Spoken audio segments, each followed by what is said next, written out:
Welcome. Great to have you join us again for our weekly meditation and satsang. Always a pleasure to share in this time together. Anka and I are just filled with gratitude that you would choose to spend this hour with us. How does it all begin?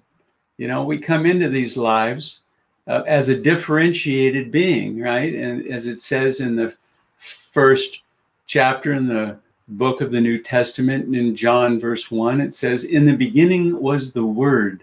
And what that means is, out of the absolute stillness, the unmanifest, infinite, begins motion.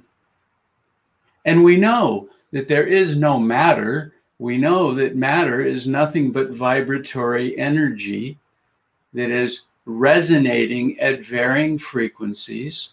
And at certain frequencies, that vibration, that resonance, can be perceived by one of our 5 sense instruments. Now, we also know those sense instruments are fairly weak in their capacity to receive the varying frequencies that exist in the ether of vibrations.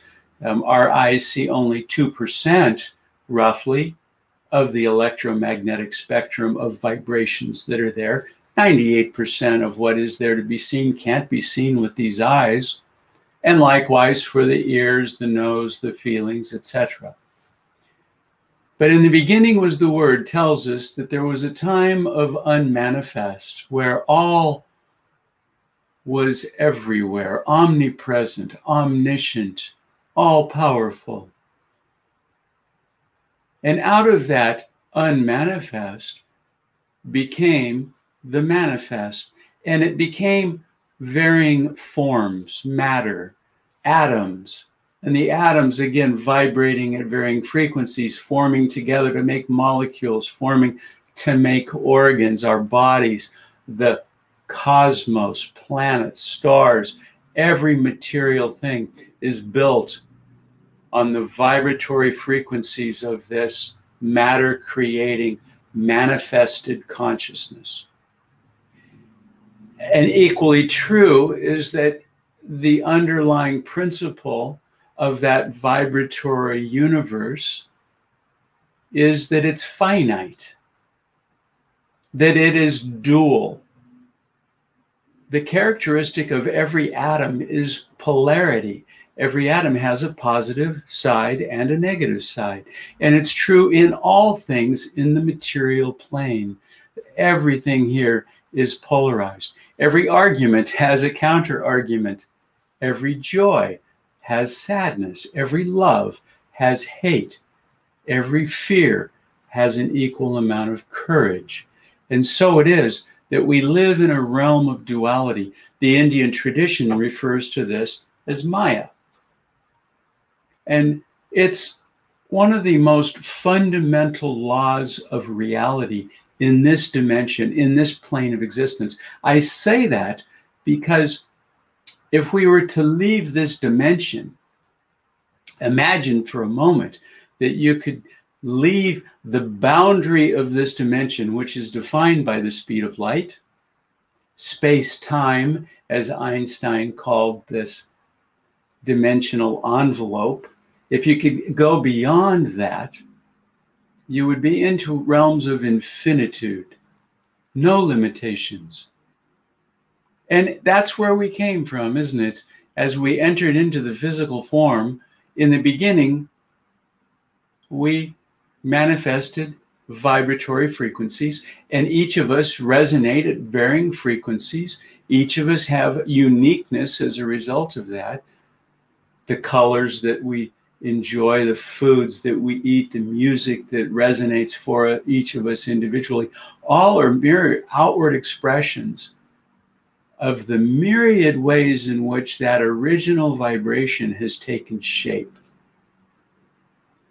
Equally true is the mission in this life is to return back to that state of the unmanifest, beyond the limitations of Maya, the limitations of duality, to be able to journey backwards from whence we came. It's interesting, isn't it, that when the first sperm and egg united, the vibratory frequency began the form of the embryo, which ultimately became the body, which became us. And the first part of that embryonic development began at what the Bible calls the mouth of God, here at the base of the skull, the medulla oblongata. It's interesting that that was the very beginning of development. And if you were to look at an embryo at its earliest stages, you'll begin to see the curvature of the spine developing from that medulla downward. And so it is. As it develops more and more, it creates the spinal cord within which the circuitry of our body can be housed safely. The nerves that sit within that bony spine are protected by it, but it's the nerves themselves that form our pathways for the electrons to move physically through our body. Later in the development of that embryo, we started to express outwardly those nerves, and our extremities began to form, and then the five sense instruments. And it's very interesting if you look at the derivation of the embryo, the derivation of your own body.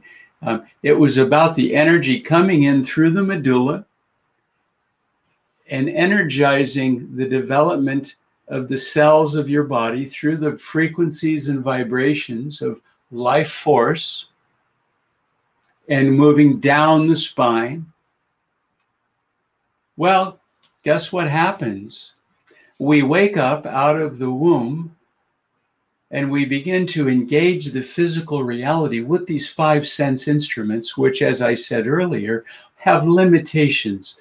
They can only receive certain frequencies, certain signals. They don't tell us the entire picture.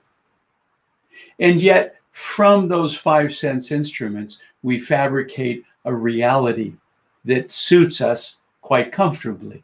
And each of us tend to form our own realities, our own likes, our own dislikes. We fabricate our own habits, our own patterns of living, our own beliefs, our own philosophies.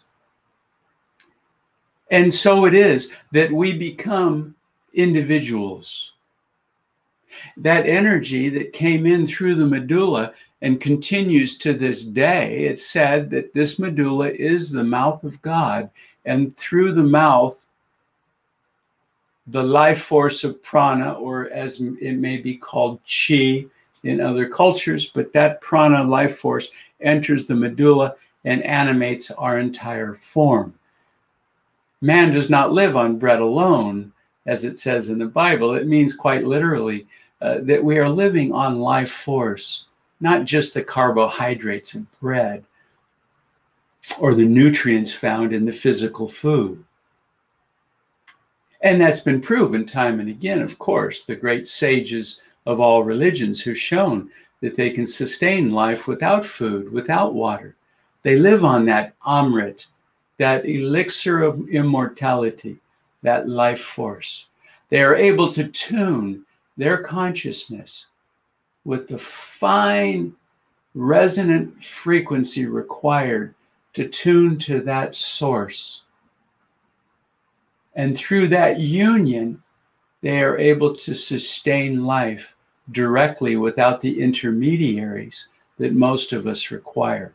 The intermediaries of food, of water, of clothing, of all the other things that we need, or we think we need, to sustain life in this dimension.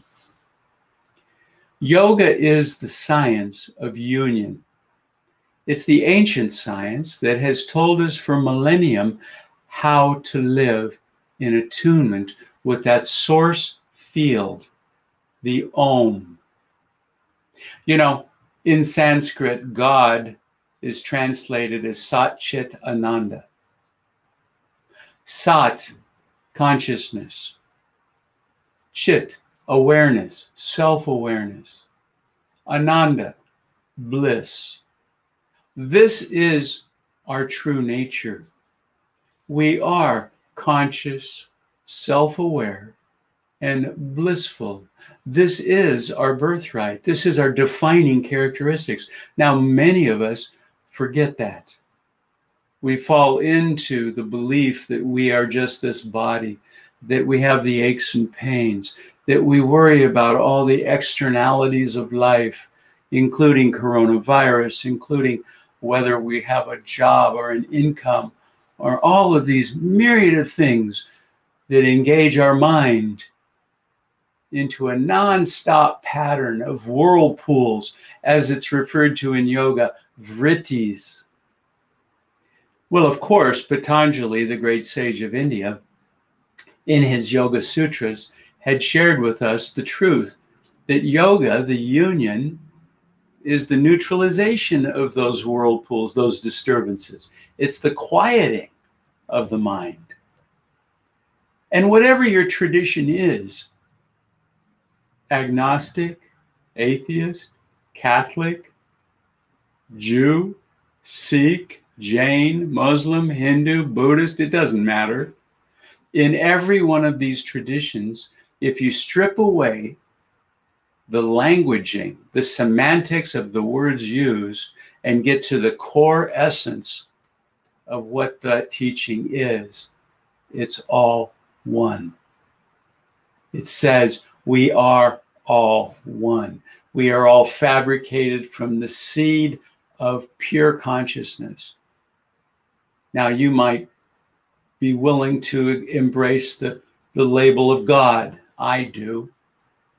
I love the notion of God, but the God that I love isn't the one that I was taught when I was a young boy at St. Paul of the Cross in Los Angeles, where I went to Catholic school. It isn't what I was led to believe, this ancient old man with a graying beard and long white hair sitting up in the clouds somewhere, looking down on me with a judgmental eye, waving a finger of judgment at me every time I did something that wasn't in alignment to the laws of the Catholic Church. And some of you may relate to that. You may have had your own experiences, may still do, quite frankly. But as we go below that and we begin to understand the true teachings that Jesus brought as a great sage, a great avatar of our age, he broke it down into two fundamental principles. He said, love yourself, and he said, love your neighbor as yourself. Now, can't get much easier than that, and yet how difficult is it to manifest that outwardly into the world? How many wars have we had to have? How many wars are waging today, this moment? How many people are dying as these words are forming out of my mouth? How many people are dying this very instant out of religious hatred, out of bigotry, out of racism, out of disagreements for political, moral, ethical, gender inequalities? It's a sad state, quite frankly, and it's a sad testament toward the human condition that we would allow ourselves to fall into such a morass. Well, the truth is, and the answer to that, is to reverse the trend of our originating birth, where the energy came in through the medulla and came down the spine and often remains in the lower energy centers of our body. Now, in Indian tradition, these energy centers are referred to as chakras. And in the lower chakras, the first chakra, the Muladhara, at the base of the coccyx vertebrae, the base of your spine, this is the energy of grounding. The second chakra, just below the navel, the energy of change. Third chakra, the energy of power, just above the navel. Most people's energy centers reside in those three lower, more primitive forms of expression, forms of living life. Primitive in that it's where competitiveness comes in. It's where fear and anger reside. It's where I'm against you reside. It's the I, me, mine consciousness. And when we can remove the obstacles that hold that frequency of vibration in the lower centers and allow it to rise up through the heart center, the throat, and up into the spiritual center at the point between the eyebrows, that we can begin to have the direct experience of our true nature, that we can truly connect to that consciousness, that self-awareness, that bliss, that Satchidananda, God, if you will, in the Western tradition. We won't find it by allowing the energy to move down the spine and being held as Kundalini. That's referred to as Kundalini because that's an expression of a coiled snake. And it's coiled because it sits there, unmoving. Well, of course, this isn't the place that we would like to have our energy just sit. We want energy to move freely through our spine without any blocks at all. We want our energy to reunite to the source of all that is. That's yoga. If we want to experience yoga, well, we have to slow down. We have to seek union with our own self. We have to feel the oneness of ourself with all that is. Jesus had said, love yourself. And of course, one of the fundamental preambles of yoga, as expressed again by the great sage Patanjali, was Ahimsa, practice self-love. A great expression that formed the basis of the whole political platform in India by the great sage of India, Mahatma Gandhi. Many interpret it in a very narrow sense to say harmlessness, don't harm others, be a vegetarian, don't harm animals. But he knew better. He knew that it really began inwardly. Don't harm yourself. Love yourself.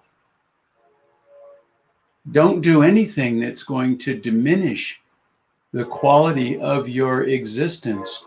Don't take in the wrong foods. Don't listen to music that diminishes your energy. Don't surround yourself with vibrations that are not uplifting, that do not free the Kundalini to move freely through the spine, to reunite with the source of that consciousness, to move back to the beginning, before there was the word, the vibration. Before that was infinitude. Do you want to feel infinite love? Do you want to feel happy all the time? Do you want to feel calm and centered in the middle of all the challenges that life will throw at you? Well, it's quite simple. The only way to do that is through oneness with yourself. See, you were made in the image of God. You are an expression of that infinite consciousness. And to the extent that you want to express yourself in a uniquely egoic way, the I, me, mine of life, then you are moving the energy downward in your spine. It will remain in the lower, more primitive energy centers of the first three chakras. And it won't be available to unite at the point between the eyebrows, which is the center of highest awareness in the physical body. It's a choice. And it's a choice that's not that difficult to make. You know, Anka and I hosted the Buddhist monks recently. If you're interested, you can find the video recording that's on our social media channels. But it was a beautiful experience for us because in spite of us not being Buddhists and we don't really practice that particular teaching. It was amazing to be around these 6 monks who live in nothing but joy, compassion, empathy, kindness. Not once did we feel or hear or see an expression that contradicted those fundamental principles. They lived in the presence of the divine, as each of us can and should. Practicing the presence is the greatest way to train yourself, to unite your consciousness with your highest nature, and ultimately with the creator of all that is. Whether you're eating, sleeping,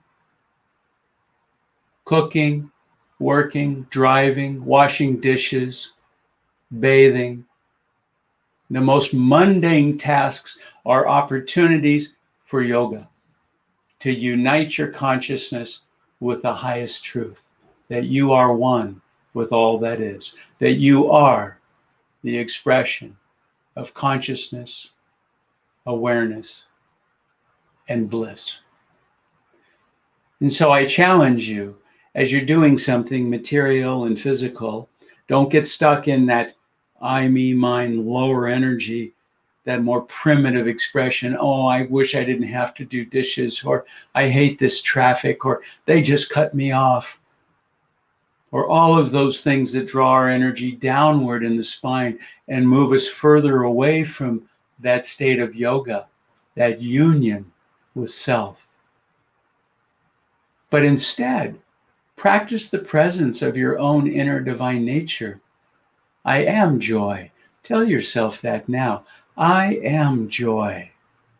I am joy. You're not just joyful, you are joy. You are peace. Tell yourself, I am peace. Practice these simple mantras, single words that can raise your energy in such powerful ways. And if you do that with the breath, it's like an accelerator. If with every inhalation breath, as you're drawing that energy up, you're saying, I am joy. I am joy. That becomes a reality for you. You're planting the seeds of a new awareness that will harvest in the most challenging of times, in the most difficult of circumstances. Live the life that you deserve to live. Be the kind of person that you deserve to be. Remind yourself of this each and every day. With every breath, do the best you can. When the monks were here, we hosted a little fundraiser we do in India. As part of that, we put together this short little video. I welcome you to watch this on YouTube. It's the first 3 minutes of the monks' fundraising that we have recorded. And it shows the Dalai Lama in a live interview setting that we were able to take. We didn't do the interview, but I downloaded it from YouTube, but it was fresh. And it was a really beautiful, beautiful expression.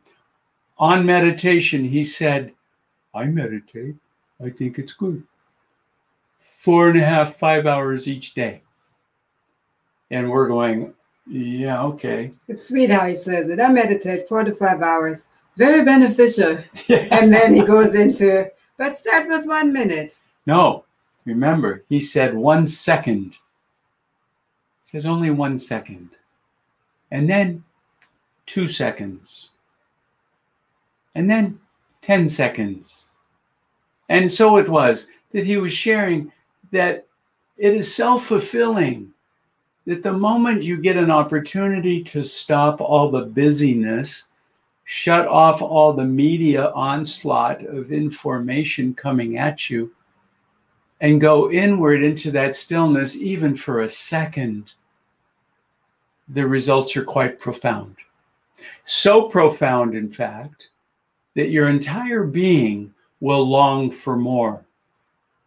Once you have a taste of that oneness with that portable paradise within, you will want more. It will become 2 seconds. And soon you'll sit for 5 minutes. And maybe after some years, you'll do an hour. But whatever the time is, try it. And dedicate yourself to yourself. Not in an egoic, selfish way at all, but love yourself as the true nature that you are, the divine being, the saint that's having this human experience. And through that self-love, when it becomes strong enough, it cannot be contained. It isn't anything that you can hold within yourself any longer. It has to express itself to everybody that you touch, everybody that you encounter. It has to. You notice how happy, loving people cannot make other people unhappy. You notice how unhappy people spread unhappiness. Sad, angry people spread sadness and anger. It's a physical law, and it's clearly one that's easy to see in our societies around the world. Self-love becomes universal love. That's why Jesus laid out the 2 fundamental principles: love thyself, love thy neighbor as thyself. The second one has to go with the first. If you truly love yourself enough in that selfless, loving way, you will not be able to hold that love within. It will get expressed to everyone. And how beautiful the world will be as we see more of that spreading in that way. And each and every one of you are the ambassadors for that. I don't care what your religious beliefs are. I don't care what following you have, what your path might be. It really doesn't matter. What matters is, do you love yourself? Are you ready to remove the shackles, the bonds that have held you back from your highest potential? Those things that were so self-limiting, that may have been functionally useful in the past, but are no longer. Are you ready to be freed from those? Are you ready to let go and let God come into your life? In whatever form and whatever semantical label you want to give that. If God doesn't work for you, that's perfectly fine. Call it energy, consciousness, Mother Nature. Call it a pencil. I really don't care. But it is the source from which all creation sprang. It is your divine nature. You deserve to be happy. You deserve to feel that divine nature within. And the only way is through oneness with yourself. Begin there. Let's not worry about other people, that if only they were doing this, if only we had this kind of leadership, if only we had this kind of boss, if only my spouse got it better, if only my children would do this or that. Let's stop that kind of silly narrative. Everyone needs to be who they need to be. Everyone will come to their state of highest awareness, their own yoga, in their own time. You know, the beauty of all of this is we have the time. We have as many lifetimes as it takes. For some, well, it's said in the ancient scriptures of India, in the Upanishads, 1 million incarnations to achieve the spiritual evolution of human consciousness. 1 million incarnations. What is one lifetime? Not even a grain of sand on the infinite ocean of life. And yet look at where you are, connected with Anka and I in this time, in this place, sharing these infinite principles of yoga, expanding your own consciousness, exploring hopefully inwardly through introspection. Do I love myself truly? Am I being authentic in all I do in life? Am I reminding myself over and over by practicing the presence of the divine within in everything I do? Sleeping, waking, working, driving, playing, doing dishes, washing the body in the shower or tub. Am I breathing inward the sense that I am joy, I am peace? I am a saint having a human experience, and that's okay. The human experience is rich with duality, that one minute we feel this, the next minute we feel that. It's a fundamental defining characteristic of life, Maya. We will not change that, but we can change ourselves. We can change the impact that it has on each of us. In the center of life's crazy storms, we can remain serene and happy and calm, and we can share that outward with the world, such that the world can feel happy and joyful and calm. We can love ourselves and love our neighbor as ourselves. This is why we are here. This is why we came into these bodies. This is the definition of what life is all about. Choose your own path on all of this. Choose your own words, but take them in deeply. Be authentic. Be honest. Don't focus on your weaknesses, your frailty, your human emotions, the limitations that have shackled you in the past. Focus on the positives. See every tiny little step as moving you into a better place. Realize that everything in this dimension is impermanent. Your own body will have every new cell 7 years from today. Not a single cell that exists in your body will remain. Your own DNA is not a fixed and rigid set of blueprints to define exactly who you will be. Yes, it is certain templates, but the activation or deactivation of those templates to fabricate out of those amino acids the proteins that make up your body are a matter of conscious free will. You can change and modify your own body through your own thoughts. Quantum consciousness is a new science within the material science of molecular biology that is proving this out time and again. We know this to be true. But don't even believe my words. Don't believe what you read. Try it yourself. Make it your own practice, your own sadhana. Because until you do, it's just an intellectual exercise. It's meaningless. But once you embrace it on your own terms, in your own language, in your own process, in your own way, and make it deeply personal, it will not have the effects that you deserve to have. Look at about a 20-minute meditation together. Please take this time to go inward. Feel the presence of your own divine nature, your own portable paradise within, and each of you together, join together here from India, our friend Arnie in Mumbai, rain-soaked as it is, to our friends here locally. Again, all of us one, all of us sharing in an ocean of bliss.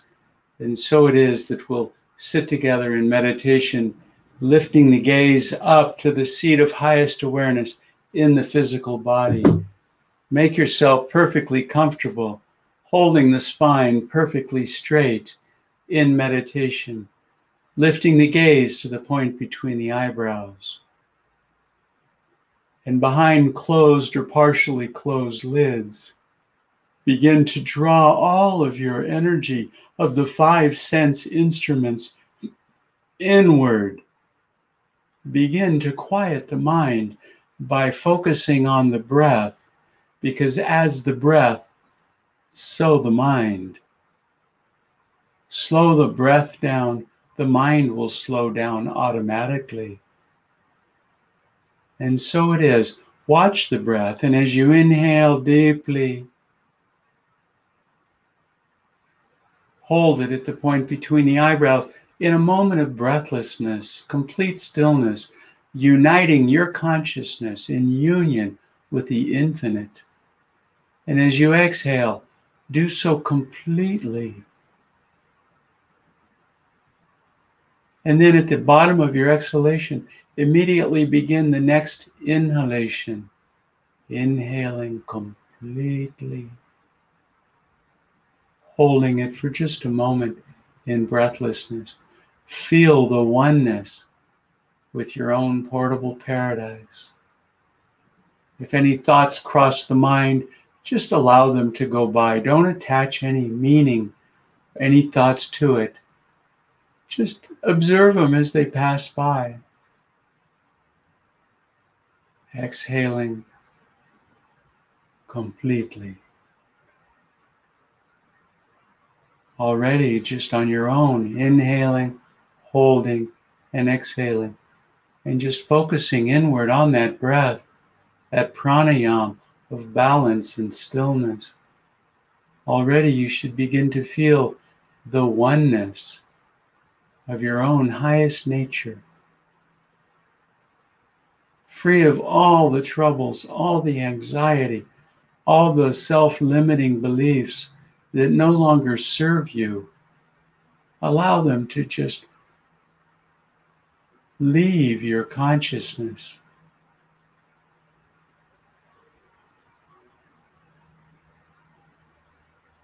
If you must hold on to anything, hold on to truth. And the truth is that you are one with the infinite ocean of bliss. The truth is that you are never alone. The truth is that you are consciousness, awareness, and bliss. Hold that truth at the point between the eyebrows and make it yours. Feel it deeply within.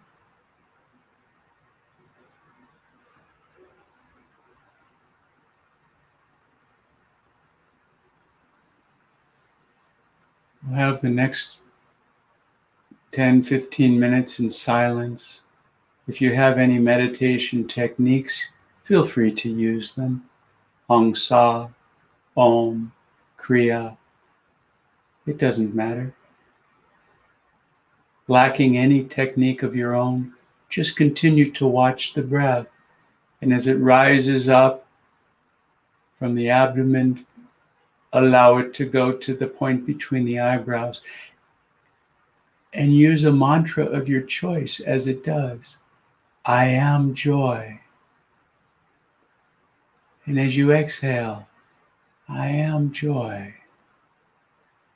Inhale joy. Be joy. Enjoy the balance of your meditation in silence.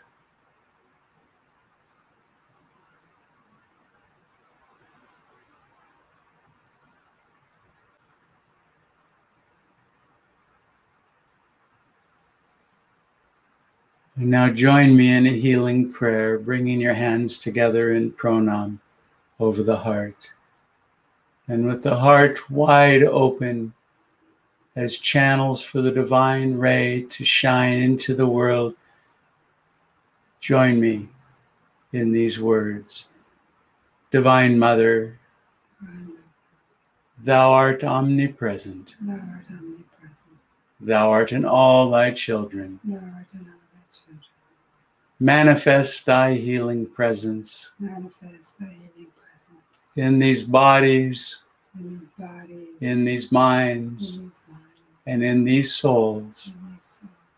And with that vision held at the point between the eyebrows, rubbing your hands together to generate the energy that you can send out for healing those in your life on 3 waves of Om.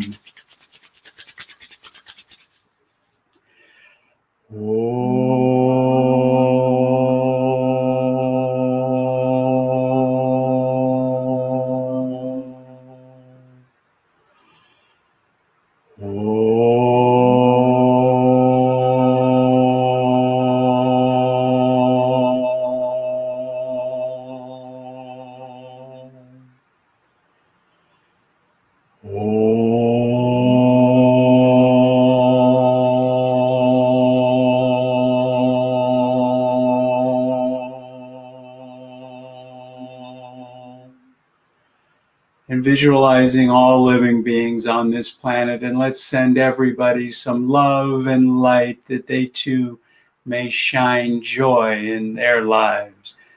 On 1 more wave of Om.